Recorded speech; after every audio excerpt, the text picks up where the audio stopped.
सारे विशेषज्ञ हैं, बहुत सारे अखबार में सब लोग ये लिखते हैं कि पानी खत्म हो जाएगा। पानी खत्म नहीं होने वाला, पर पानी का स्तर इतना नीचे चले जाएगा कि अपने मुनाफे की खेती नहीं कर पाएंगे। पंजाब में, ये मैं परिस्थितियां बता रहा हूँ पंजाब की, क्या मैं समस्या नहीं बता रहा हूँ, मैं बता रहा हूँ कि हकीकत क्या है। पंजाब के लगभग 25% लोग ही खेती से जुड़े हुए हैं।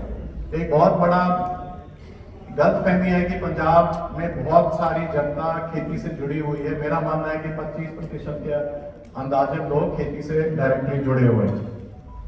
पंजाब की जो एवरेज मंथली फार्मर इनकम है, जो प्रति कृषि परिवार की औसत मासिक आय है, वो भारत के एवरेज फार्मर इनकम से 1.5 गुना ज्यादा है। पिछले एक दशक में पंजाब की खेती, पशुपालन, fisheries, agriculture, non agriculture, year on year growth जो होती है ना, साल दर साल जो वृद्धि होती है, वो देश की एवरेज से अब कम है। पिछले 15, 20, 25 साल पहले पंजाब आगे होता था, अब पिछले 10 सालों में स्थिति ये हो गई है कि अपनी एवरेज ग्रोथ रेट कम है इन चीजों में। आजादी के पहली बार, जसपाल जी आप नीति आयोग से जुड़े हुए, आप करेक्ट भी कर सकते हो मेरे को, मेरे हिसाब से पहली बार है कि पंजाब की प्रति व्यक्ति की आय देश की प्रति व्यक्ति की आय के एवरेज से कम है। ये पहली बार हुआ है। पिछले जो सरकार थी कैप्टन अमरिंदर सिंह जी की, उन्होंने 82,000 करोड़ रुपए का उधार लिया। ये जो सरकार के 5 साल का कार्यक्रम है, मैं समझता हूं कि 1,75,000 करोड़ रुपए का वो उधार लेंगे।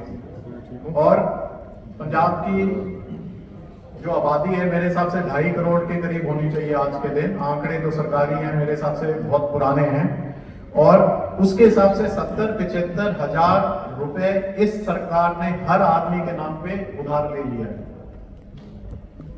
अपने बात करते हैं कि कोई औरतों को 1,000 रुपए नहीं प्रॉमिस किए, दे रहे नहीं दे रहे, 75,000 रुपए, 70,000 रुपए तो हर आदमी के नाम पे सरकार ने 5 साल में उधार ले लेना है। और लगभग 90% पैसा जो सरकार उधार ले रही है हर साल, वो केवल पुराने उधार को और पुराने उधार के ब्याज को चुकाने में लगा रही है। डेवलपमेंट में कोई पैसा नहीं लग रहा है। कैपिटल एक्सपेंडिचर होता है, प्रकट सिंह जी, एक इंग्लिश का टर्म है कैपिटल एक्सपेंडिचर, कि सरकार क्या पैसा इन्वेस्ट कर रही है जिससे सरकार को आमदन होगी भविष्य में। उस आमदन से वो लोगों की सेवा कर सकती है, जैसे स्कूल बनाए या मार्केट बनाए, मंडी बनाए, कॉलोनी बनाए, सड़क बनाए, कोई इन्वेस्टमेंट करे सरकार कि उससे कोई ना कोई आगे सरकार को आय होगी जिससे वो अपना उधार चुका पाए। वो भी अपनी, मेरे को लगता है पंजाब का जो टोटल बजट का खर्चा है उसके 3-4% ही है केवल। ये पूरे देश में इतना बुरा हाल कहीं पे नहीं है। पंजाब के किसानों को 10,000 करोड़ रुपए की मुफ्त बिजली हर साल मिल रही है। पूरे पंजाब में मेरे को लगता है अंदाजन 21,000 करोड़ रुपए की बिजली सरकार मुफ्त में दे रही है। पटियाला और संगरूर जो 2 जिले हैं, वहां पे एवरेज पर एकड़ हर किसान को 25,000 रुपए पर एकड़ की बिजली मिल रही है। सत श्री अकाल। तो अगर कोई संगरूर में किसी के पास 5 एकड़ जमीन है, तो मैं समझता हूं कि उसके पास मुफ्त के ट्यूबवेल का कनेक्शन है, तो उसको 1,25,000 रुपए की बिजली उसको हर साल दी जा रही है। 7 साल पहले जब हमने फार्मर पॉलिसी लिख के सरकार को दी, तो उस पॉलिसी में भी हमने लिखा कि पंजाब एक लैंडलॉक स्टेट है। ये परिस्थितियां बता रही हैं कि इन परिस्थितियों को देख के ही कोई समाधान निकलेगा। लैंडलॉक मतलब समुद्री बंदरगाह से हम बहुत दूर हैं। आजादी से पहले जो ट्रेडिशनल व्यापार के मार्केट्स थी पंजाब की थी, वो अफगानिस्तान था, जो पाकिस्तान बन गया वो पाकिस्तान था, सेंट्रल एशिया था। वो पाकिस्तान की हालात इतने बुरे हैं कि वो व्यापार वापस चालू होने वाला नहीं है। ये नहीं कि भारत सरकार नहीं करना चाहती है, उनके इंटरनल पॉलिटिक्स के कारण वो व्यापार चालू होने वाला नहीं है। कहने का भाव है कि जो ट्रेडिशनल मार्केट, व्यापारी मार्केट्स थी पंजाब की, वो वापस पंजाब को नहीं मिलने वाली।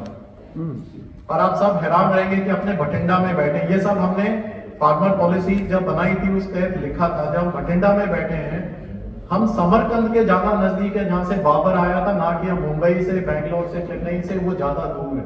सेंट्रल एशिया अपने से ज्यादा नजदीक है, ना कि पूना से नजदीक है।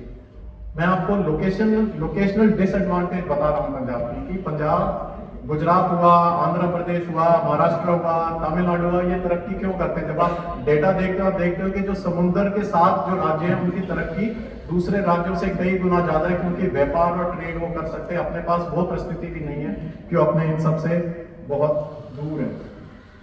कहने का भाव यह है कि पंजाब की समस्याएं पूरे भारत से अलग हैं और इसीलिए जो समाधान भी हम ढूंढेंगे पंजाब के लिए एक दूसरा तरीके का समाधान चाहिए जो पूरे देश में लागू हो सकता है। उसे जरूरी नहीं है कि पंजाब को फायदा होएगा। और परिस्थितियां इतनी खराब है कि हम अपना समस्या पंजाब अपनी समस्या खुद हल नहीं कर सकता है। हमें केंद्र सरकार की मदद चाहिए होगी इस चुंगल से निकलने के लिए। मेरा दूसरा जो पॉइंट है वो है एमएसपी धान और पंजाब। एमएसपी केंद्र सरकार अनाउंस करती है कई फसलों के लिए, जिसमें से कुछ फसल सरकार खरीदती है अपने खाद्य सुरक्षा के लिए, गरीबों को बांटने के लिए, मुद्रास्फीति कम रखने के लिए, इन्फ्लेशन को कंट्रोल करने के लिए, और इस कारण से किसान को समर्थन मिलता है।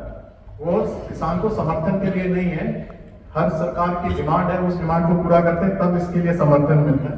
केंद्र सरकार 80 करोड़ लोगों को मुफ्त अनाज आज के दिन दे रही है। तो ये भावना कहने का कि एमएसपी बंद कर दी जाएगी, ये भी बिल्कुल गलत है। ना किसी पहले सरकार ने बंद करी, ना ये सरकार बंद कर सकती है, और ना कोई अगली सरकार आएगी वो एमएसपी बंद कर सकती है। देश की स्थिति ऐसी नहीं है कि एमएसपी बंद करी जा सके। सच तो यह है कि पिछले 10 सालों में जो एमएसपी फसल बेचने वाले जो किसान थे उनकी संख्या 50% बढ़ गई है पिछले 10 सालों में।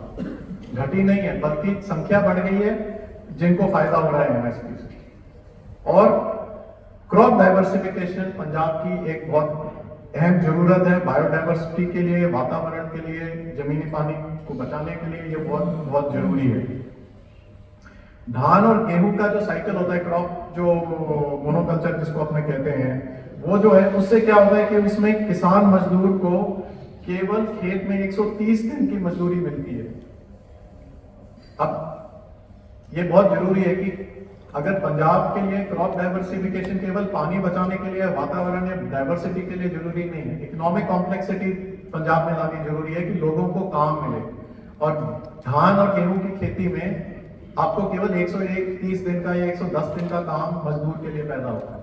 इसीलिए अपने को क्रॉप डाइवर्सिफिकेशन चाहिए। मैं अबोहर से आता हूँ, अबोहर में खुदकुशी नहीं है किसानों की, क्योंकि क्रॉप डाइवर्सिफिकेशन है वहाँ पे नरमा भी है, वहाँ पे बाग भी है, वहाँ पे सब्जियां भी हैं, वहाँ धान भी है, कनक भी है, नरमा भी है, सारा कुछ है। ये इसीलिए क्रॉप डाइवर्सिफिकेशन एक बहुत जरूरी चीज है, लोगों को काम देने का एक तरीका है। केंद्र सरकार 60,000 करोड़ की एमएसपी खरीदती है और पंजाब के किसानों को एमएस स्वामीनाथन के फॉर्मूले के हिसाब से C2+50 फॉर्मूले से एमएसपी मिल रही है। इस टॉपिक पे कोई डिस्कस किसान यूनियन नहीं मानती है, ये मैं कह रहा हूँ जसपाल जी नीति आयोग से, कोई भी CACP की किताब पढ़ के देख लीजिए, पंजाब के किसान को धान पे और गेहूं पे दोनों पे C2+50 की कीमत मिल रही है। और पंजाब के किसान का सारा उत्पादन C2+50 पे खरीदा जा रहा है, और ये केवल हरियाणा में स्थिति है, बाकी राज्य देश के राज्यों में स्थिति नहीं है कि उनका अनाज सारा का सारा अनाज खरीदा गया, ये उपलब्ध नहीं है। तीसरा पॉइंट है कि किसान यूनियन की लीगल एमएसपी की मांग है। पंजाब सरकार, आज का farmer commission, PAU, farmer unions, आर्थिक विशेषज्ञ, सभी तरह के विशेषज्ञ कहते हैं कि अगर लीगल एमएसपी दी गई तो क्रॉप डाइवर्सिफिकेशन अपने आप हो जाएगा। मैं समझता हूं ये सरासर गलत है। मैं पंजाब में सबसे पहले कहने वाला था कि लीगल एमएसपी से पंजाब को फायदा नहीं हो सकता है। लीगल एमएसपी से जो क्रॉप डाइवर्सिफिकेशन पंजाब को चाहिए वो नहीं हो सकता है, और मैं अभी भी अपनी बात पे कायम हूं। ये आज का मंच लीगल एमएसपी की बात करने के लिए नहीं आया। आज के मंच पे प्रकट सिंह जी, मैं ये भी नहीं कहने आया हूं कि एमएसपी गलत है या लीगल एमएसपी गलत है, सही है वो